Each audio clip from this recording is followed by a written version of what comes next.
Kua whakatūria he kōhanga reo hou ki Poipiripi Ahitereiria. E rua ngā rā o te wiki ka tūwhera a te reo Puāwai, a kāre hoki he utu mo te tuku i ngā tamariki ki reira, nā te mea kei te tautoko a pūtea te kaunihera a rohe. I taia tīnana atua Raiha Johns ki te kōhanga nei. Kia ora. Ko te kōhanga reo o te reo Puāwai tēnei ki Werribee i Poipiripi. I whakatūria tēnei kōhanga reo e te kaunihera o Wynnum, i runga i te hiahia o ngā Māori ki tō rātau reo.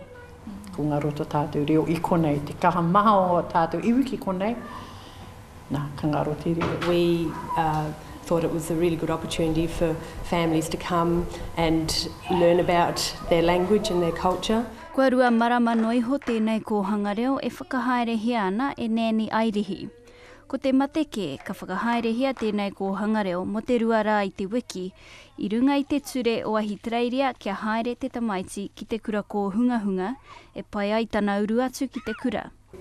E hihi rātou te harema i a rā, te kōrero kia rātou whānau, kia rātou mātua. Ko te rerekētanga o tēnei kōhanga reo, ko tā rātou tikanga kia noho mai ngā mātua, ki te taha o ngā tamariki ki te āwhina i ngā whāia, ā ki te ako hoki i te reo ki te taha o a rātou tamariki. He take anō tā ngā mātua mo te hari mai i a rātou tamariki. Kia whai atu au ki tētahi whānau hau pia. Ka tahi anō a Slade me ana kōtiro kia hunuku ki Poipiripi i Kawakawa. Aha koa te uaua, kai te ngana tonu a Slade ki te whakamaori i te ao o ana tamāhine. Ki te whai ngā hua mō rawa, me mau rawa i a rawa tikanga Māori.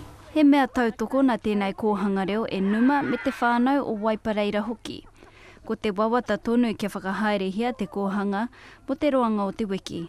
Raiha Johns atu i Poipiripi, Te Karere.